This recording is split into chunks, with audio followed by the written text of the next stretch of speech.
Hi people, it's me Anja, welcome back to my channel and welcome to a new reading vlog. I haven't done a reading vlog in maybe 3 months. I haven't filmed one in 3 months. I haven't uploaded one in maybe 2.5 months or something like that. Basically, I haven't done a reading vlog in a minute because retrospectively, reading vlogs aren't my favorite type of video to film. I much prefer filming recent reads videos and recommended reads videos just because reading vlogs, to me, A, I feel like they spoil my recent reads videos that are coming up, and B, I feel an obligation to follow through, which I don't love doing depending on what I'm reading. For example, right now I'm currently reading Furia, which is a YA contemporary story, and it's pretty good so far. I'm expecting to rate it at least 3.5 stars, maybe not 4, but in the rare chance that I DNF this book or something like that, I don't want to update with that, because I kind of want my reading vlogs to be full of good reading updates, rather than full of a bunch of books that I DNF'd, because I feel to me that's really disappointing to DNF a bunch of books in a row, but also for the viewers that's really disappointing to watch, so when I'm having a not so great reading week or something like that, I don't really want to document it, you know what I mean? So basically, I wanted to film today and I wanted to document my reading of Furia because I'm expecting not to do that, you know what I mean? So anyway, there's that. It's pretty good so far. Like I said, it's a YA contemporary. It's set in Argentina, which I love because A, I don't think I've ever read a book for fun that was set in South America, and B, I feel like I always talk about on my channel how you should diversify your bookshelf. I feel like this book is one of those opportunities that I have to diversify my bookshelf because this book is quite good so far. It's kind of underrated in the BookTourNet community. I know that it's a 2020 release, and I know there were so many books that came out this year, and the pandemic kind of distracted a lot of books coming out, which is totally understandable. The pandemic is so much more important than new books, So, but anyway, there wasn't a whole lot of hype for this book, and I'm hoping that this book will become a hidden gem. So yeah, I will update you later on when I have more to update you on, because right now with Furia I'm in the very beginning of it, so maybe less than 30%. So yeah, with that I'll come back with more to update you on. So hi, so it's been about 2 hours since the last time I updated you. So now I have 2 reading updates for you. The first one being is that I finished Furia and I gave it 4 stars. It was really good. It was so empowering and inspiring. It was just so good. And I think that I want to alter a statement that I said earlier. I think that this book is really underrated, and it is partly because of the global pandemic. And because of the global pandemic, it's been harder this year for authors to promote their books because it's they're screaming into a void because there's just so much stuff that has been happening this year, as we all know. But I think because of that, it's been even harder for authors of color to promote their books because it's already harder for authors to get just as much promotion for their books as white authors in any other year. And in 2020, when everybody is screaming into a void, it's authors have an even more difficult time. You know what I mean? So I think that's why that's partly why Furia has been so underrated and underhyped this year, because it deserves so much more hype. So anyway, conclusion is that I rated Furia 4 stars and it deserves way more hype than it received. So yay. My second reading update is that I started Brother's Keeper, written by Julia Lee. This book is a middle-grade historical fiction, and the synopsis kind of reminds me of We Are Wolves, even though Brother's Keeper and We Are Wolves are set in 2 vastly different time periods, 2 vastly different countries, and 2 vastly different continents.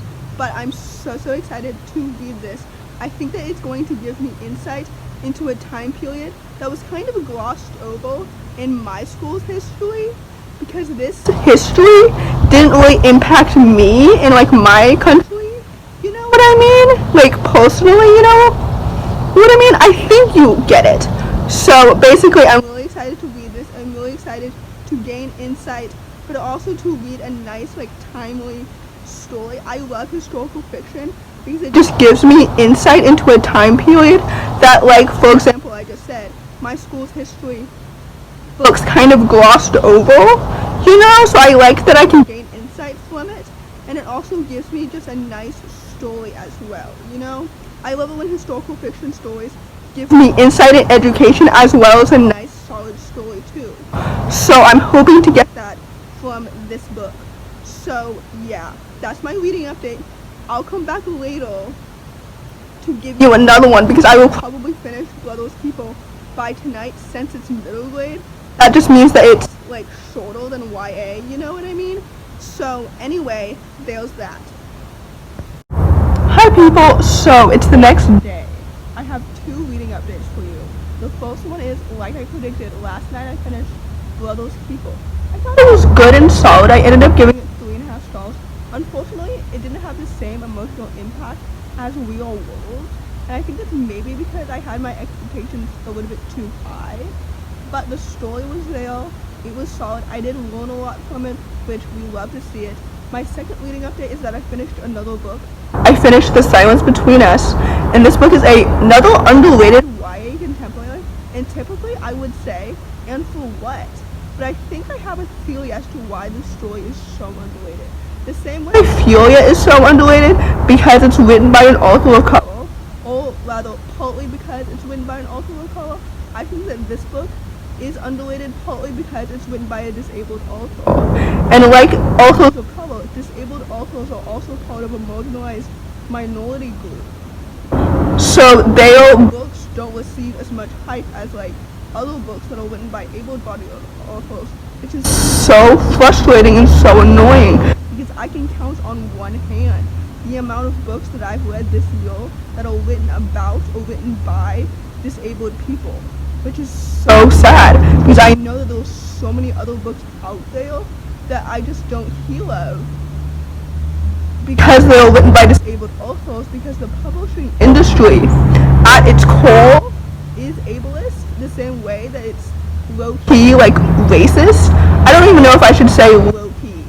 I don't know much about the publishing industry, but like the fact that like so little disabled books out there exist is proof, I think, that the publishing industry is ableist, because the majority of authors out there who are super popular are able-bodied, and maybe that's something that most people don't even notice, but maybe that's something that I notice because I'm disabled, and I just noticed that the amount of like main characters that I've read about are able-bodied, and it's so frustrating because like I'm a disabled main character of my own story, and I deserve to be represented the same way that all these able-bodied people deserve to be represented as well, you know?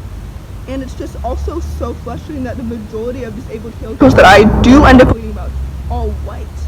Like, where are the disabled people of color? I'm a disabled people of color. I'm not a people of color, I'm a person of color. But you know what I mean.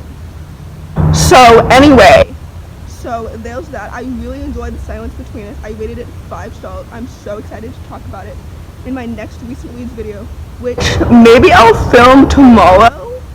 I don't know. My next video after this is a video that I filmed on Saturday. Today's Monday. Yesterday was Sunday. So I have 1 class today. Typically I would have 3 classes, but 2 of them were canceled.